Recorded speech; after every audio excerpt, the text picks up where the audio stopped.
Please note that investments in security markets are subject to market risks, including the loss of principal. Read all the related documents carefully before investing. The information, charts, stocks, if any, referenced in this video are intended solely for illustrative and educational purposes only and does not constitute any financial investment or trading advice. Past performance is not indicative of future results. Registration granted by SEBI and certification from an ISM in no way guarantee performance of the intermediary or provide any assurance of return to investors. The content is based on personal opinion and market analysis.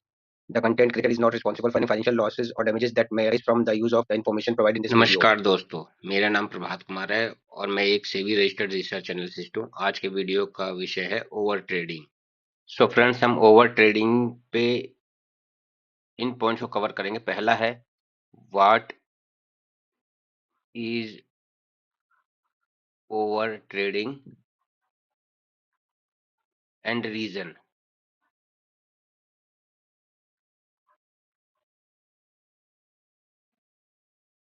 दूसरा है disadvantages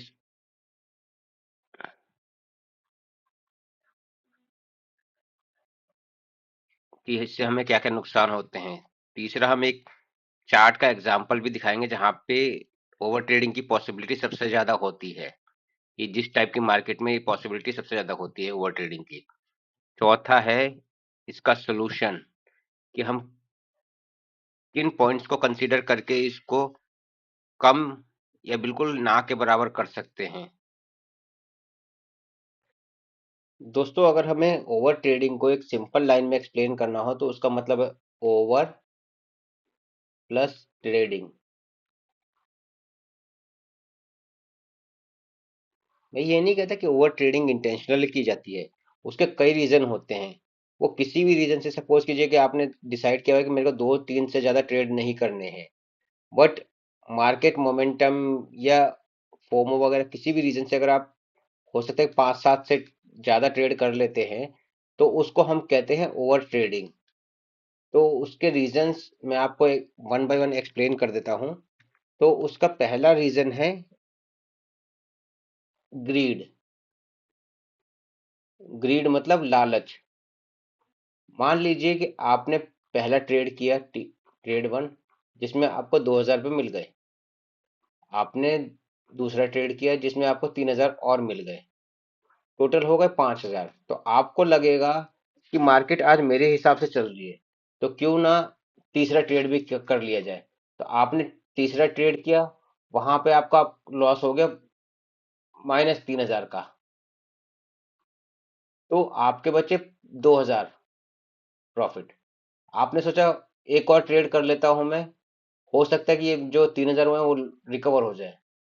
पता चला कि वहां जाके और minus आपका 3,000 का फिर से लॉस हो गया।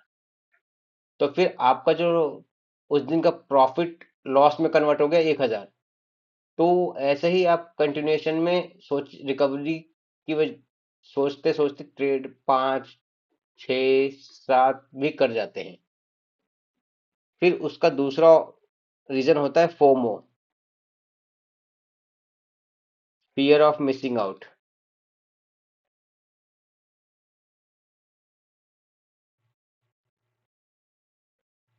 जैसे कि अगर मैं लेटेस्ट एग्जांपल लूं गोल्ड का, कि जैसे गोल्ड जब यहाँ पे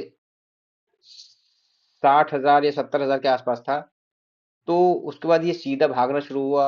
फिर उसके बाद ऐसे भागता गया, 60 से फिर ये 80 गया, फिर 1 लाख गया, मान लीजिए 1,40 गया, 1,60 गया। तो जब यहाँ पे था तो लोगों ने सोचा कि 60 पे जिसने इन्वेस्ट नहीं किया वो उसने सोचा 80 बहुत महंगा हो गया है, वहां भी इन्वेस्ट नहीं किया। फिर 1 लाख हो गया, वहां भी इन्वेस्ट नहीं किया। 1,40 हो गया, वहां भी इन्वेस्ट नहीं किया। जब 1,60 गया तो लोगों को लगा कि कहीं हमसे ये छूट ना जाए, तो जिन्होंने भी यहाँ पे इन्वेस्ट किया, उसके बाद कई जगह लोग इन्फ्लुएंस्ड हो जाते हैं, जैसे सोशल मीडिया की वजह से। टेलीग्राम हो गया, फेसबुक हो गया,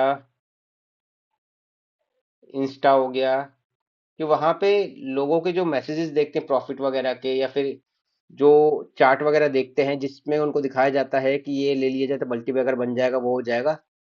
तो क्या होता है कि कभी कभी ये स्टॉक्स भागते हैं, या फिर कमोडिटी भी भागती है। जैसे अभी गोल्ड और सिल्वर की बात करें तो जिन्होंने यहाँ पे लिया है इसको 1,60,000 पे, अब वो थोड़ा सा कहीं ना कहीं प्रॉफिट बुकिंग होगी उसमें, तो वो नीचे आएगा। तो लोगों ने सोचा कि कहीं मैं इसको मिस ना कर दूं, इसलिए फोमो में लोगों ने बाय किया। तो ये कभी नहीं करना है, इसकी वजह से भी ओवर ट्रेडिंग होती है कि कोई ये मिस ना हो जाए मेरे से। फिर तीसरा होता है आपका रिवेंज,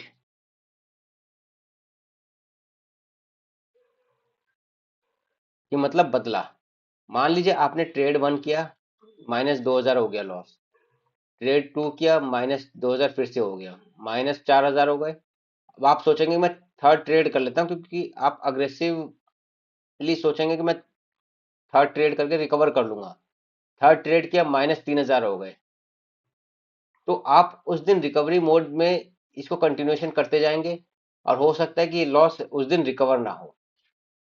तो इस वजह से भी ओवर ट्रेडिंग होती है, कि मेरे जो लॉसेस हो रहे हैं उसको रिकवर करने के लिए आप वो ट्रेड टू ट्रेड कर कंटिन्यूएशन में करते रहते हैं। चौथा आता है आपका नो प्लान ट्रेड, कि मान लीजिए आपकी मार्केट की कैंडल्स ऐसे बनती जा रही हैं, ऐसी बनी हुई हैं, तो आपका कोई प्लान नहीं है। आपने देखा कि यह इस लेवल को ब्रेक करके ऊपर जा रहा है, मैं यहाँ ले लेता हूँ। आपने जैसे एंट्री की, अगले कैंडल में नीचे आ गया, आप यहाँ निकल गए। फिर आपने सोचा कि हो सकता है कि नीचे जाए, आपने फिर यहाँ एंट्री ली। फिर ये यहाँ से फिर अगले कैंडल में वापस रिवर्स हो गया, फिर आपने यहाँ एंट्री ली। तो यहाँ पे आपका कोई प्लान नहीं है, आप हर कैंडल पे सोच रहे हैं कि मैं एंट्री करूं और प्रॉफिट कमाऊं। तो इस रीजन से भी आपका ओवर ट्रेडिंग की पॉसिबिलिटी बढ़ती जाती है। और पांचवा आता है होप ट्रेडिंग,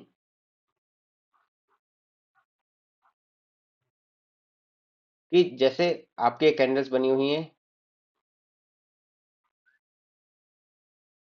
आपको लगा कि ये ऊपर जाएगा, बट ये ऊपर नहीं गया, फिर भी आपने यहाँ एंट्री कर ली। फिर ये नीचे आ गया, यहाँ पे एग्जिट कर दिया। तो ये एक तरह से उम्मीद वाली ट्रेडिंग होती है, कि आपको लगता है बस, बट रियलिटी मार्केट में कुछ और चल रही है। इस वजह से भी आप ओवर ट्रेडिंग करते हैं। तो उम्मीद करता हूं कि आपको ये रीजंस जो है वो समझ में आए होंगे। अब मैं अगले पॉइंट में कवर करूंगा कि इनसे नुकसान क्या क्या होते हैं। दोस्तों, अगर हमारा अगला पॉइंट है डिसएडवांटेज,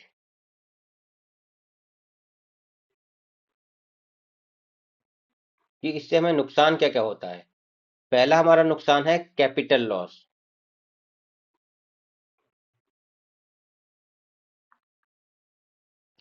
इसको अगर सिंपल भाषा में बताऊं तो, जैसे मान लीजिए आपने उस ट्रेड 1 किया, इसमें आपने 100 रुपए कमाए।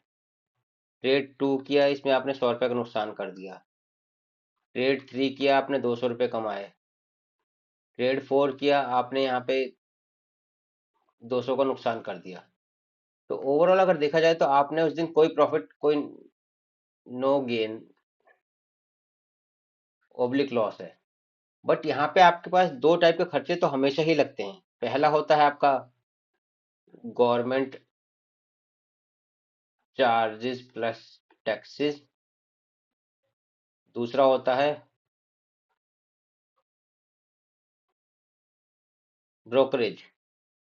ये दोनों चीजें, अगर मान लीजिए ये हर ट्रेड में अगर 100 रुपए चार्ज होता है, ये और ये मिला के हर 100 ट्रेड में, आपने मान लीजिए 4 ट्रेडों में कोई प्रॉफिट नहीं कमाया, बट यहाँ पे ओवरऑल अगर पूरे दिन की बात करें तो -400 तो गए आपकी जेब से।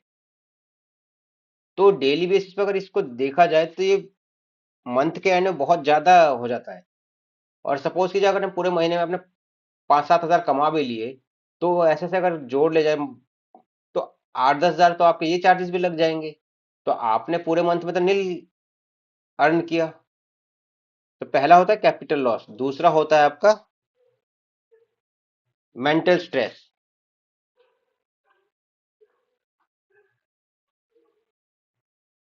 आप जब ओवर ट्रेडिंग करते हैं तो आपका जो अप्रोच है वो अग्रेसिव हो जाता है। तो इस वजह से क्या होता है कि आप मेंटली डिस्टरबेंस फील करते हैं। आप जब आपको गुस्सा ज्यादा आने लगता है, आप मार्केट में रिवेंज मोड पे आ जाते हैं, तो इस वजह से क्या होता है कि आप मेंटली स्ट्रेस्ड हो जाते हैं, जो बहुत ज्यादा प्रॉब्लम क्रिएट कर देता है आपकी ट्रेडिंग लाइफ में भी। उसके बाद आपका तीसरा जो डिसएडवांटेज है, लैक ऑफ कॉन्फिडेंस।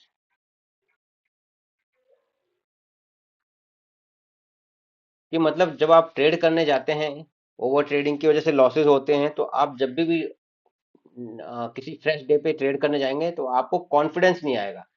मान लीजिए मार्केट एक इसे ऐसे ऐसे चल रही है, सपोज कीजिए ब्रेकआउट ले भी रही है, तब भी आपको डाउट होगा कि मैं यहाँ एंट्री लूं कि ना लूं। तो उससे बेटर ये है कि आप ओवर ट्रेडिंग को मिनिमाइज कीजिए, जिससे आपका कॉन्फिडेंस आपके साथ पास रहे और आप इजीली ट्रेड कर पाए। और फिर उसके बाद आपका है चौथा, नेगेटिव अप्रोच।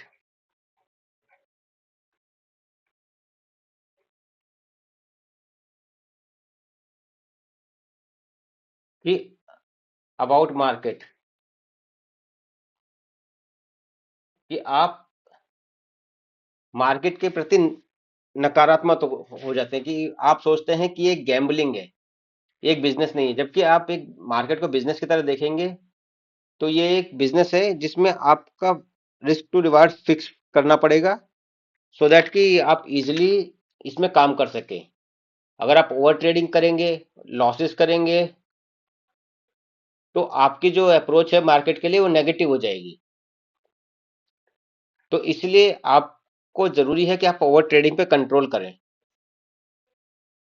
चलिए मैं आपको एक एग्जांपल देके एक्सप्लेन करता हूं कि कैसे ओवर ट्रेडिंग की पॉसिबिलिटी ज्यादा हो जाती है किस टाइप के मार्केट में। तो दोस्तों ये देखिए, एक निफ्टी का चार्ट है जो आज और कल की ट्रेडिंग डे को कवर करता है। तो यहाँ पे दिखाऊं मैं आपको, तो इसमें ये देखेंगे,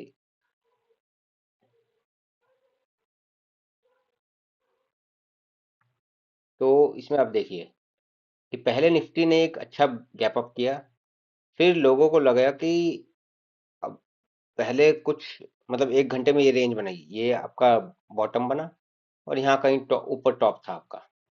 तो इसमें आप देखेंगे कि लोगों को लगा कि अब ये वापस ऊपर की तरफ जा रहा है। लोगों ने यहाँ एंट्री ली, वहीं से नीचे आ गया। लोगों को लगा शायद ये लाइन ब्रेक करके नीचे चला जाए, मगर फिर वो ऊपर चला गया। और ये आपका 3 मिनट का चार्ट है, आप देखेंगे तो, क्योंकि नॉर्मली जो ओवर ट्रेडिंग होती है छोटे टाइम फ्रेम पे ही होती है, बड़े टाइम फ्रेम पे इतनी एंट्री पॉसिबल नहीं है। अब यहाँ देखिए, अब ये पूरे दिन 2 दिन से इसी रेंज में घूम रहा है। तो ये नहीं लग रहा कि आप ये देखिए, ये एक रेंज है टॉप का और ये बॉटम का रेंज है। तो यहाँ देखेंगे कि एक जिगजैग मोड पे घूम रहा है, तो कहीं भी आपको अच्छा ट्रेड नहीं मिलेगा जिसमें आप अर्न कर पाए। इन तरह की मार्केट्स में हो सकता है कि आपकी जो ओवर ट्रेडिंग की पॉसिबिलिटी बहुत ज्यादा होती है।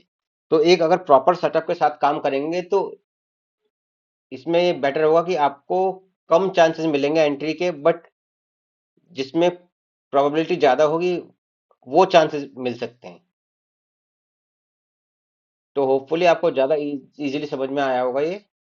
तो मैं आपको बताता हूँ कि इस ओवर ट्रेडिंग को कैसे रोक सकते हैं। दोस्तों हमारा अंतिम पॉइंट है सोल्यूशन,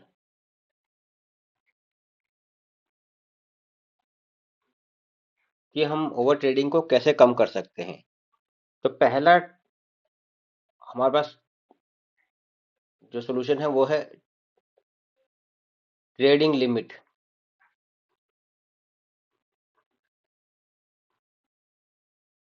कि आप फिक्स कीजिए कि डेली आपको 2 या 3 ट्रेड ही करने हैं। मान लीजिए आपको ट्रेड 1 में प्रॉफिट हुआ 2,000 का, ट्रेड 2 में लॉस हुआ 3,000 का, और ट्रेड 3 में आपका लॉस हुआ 3,000 का। तो आप अपने सिस्टम को कीजिए बंद और उस दिन फिर फर्दर मार्केट मत देखिए। अदरवाइज मार्केट आपको ओवर ट्रेडिंग करवाती रहेगी। तो डेली के ट्रेड की लिमिट फिक्स कीजिए। दूसरा ऑप्शन है लॉस लिमिट। मान लीजिए अगर आपकी कैपिटल 1 लाख की है, तो उसमें क्या है कि आप अपने जो लॉस की लिमिट है डेली फिक्स कर लीजिए कि मेरे को 2% से ज्यादा लॉस नहीं लेना है अपनी कैपिटल पे डेली। तो सपोज कीजिए आपको ट्रेड वन में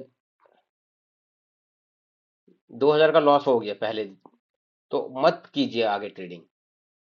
या फिर किसी दिन ऐसा हुआ कि ट्रेड वन में आपको 2,000 का प्रॉफिट हो गया, ट्रेड टू में आपको 4,000 का लॉस हो गया, तो ओवरऑल आपका जो लॉस हुआ -2,000 हुआ। तो उस दिन फिर ट्रेडिंग मत कीजिए,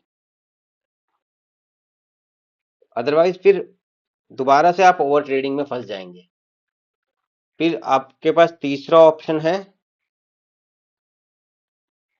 कि जिस दिन आप कंफर्टेबल नहीं है, कि मान लीजिए आपके पास सिस्टम वगैरह नहीं है ट्रेडिंग के लिए और आप सोचे कि मोबाइल से ट्रेड कर लेता हूं, तो उस दिन ट्रेड मत कीजिए। या मान लीजिए बहुत सारे रीजंस होते हैं, जैसे not comfortable,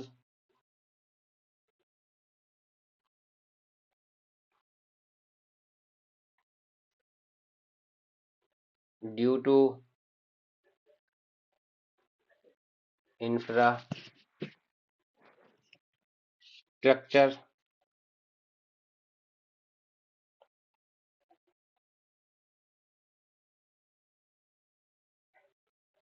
any other reason.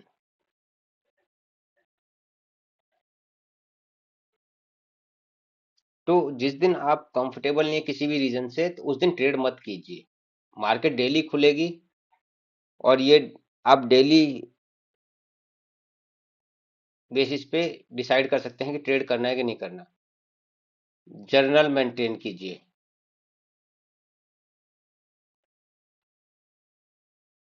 Journal मतलब होता है कि ट्रेडिंग का रिकॉर्ड रिटर्न में रखिए, मतलब कि रिकॉर्ड योर ट्रेड्स।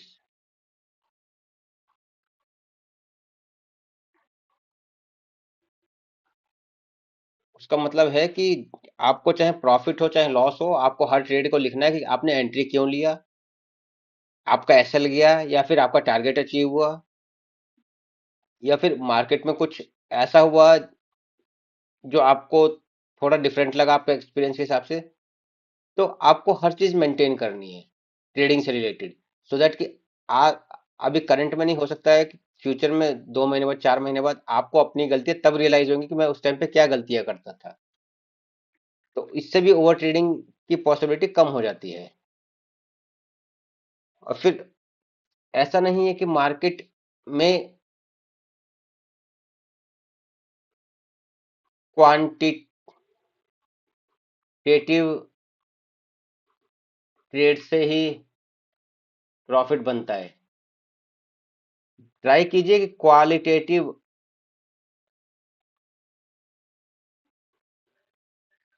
ट्रेड्स कीजिए। पैसा इससे नहीं बनता, पैसा इससे बनता है। ये आप 10 ट्रेड भी करेंगे तो भी गारंटी नहीं कि ये पैसा बनेगा, और यहाँ पे आप 4 ट्रेड भी करेंगे तो यहाँ पैसा बनेगा। मार्केट ऐसा नहीं है कि एक ही दिन में आपको अमीर बना देगा। वहां पे आप धीरे धीरे चलिए, स्टेप बाय स्टेप। 10,000 से 5,000 कमाने की मत सोचिए। 10,000 से पहले 500 अर्न कीजिए, फिर 1,000 अर्न कीजिए, फिर हो सकता है कि आपको 500 का लॉस भी हो जाए। तो धीरे धीरे ऊपर की तरफ बढ़िए। तो उम्मीद करता हूँ कि आपको ये ओवर ट्रेडिंग का कॉन्सेप्ट क्लियर हुआ होगा। अगर आपको कोई डाउट है तो आप प्लीज कमेंट में मेंशन करें। धन्यवाद।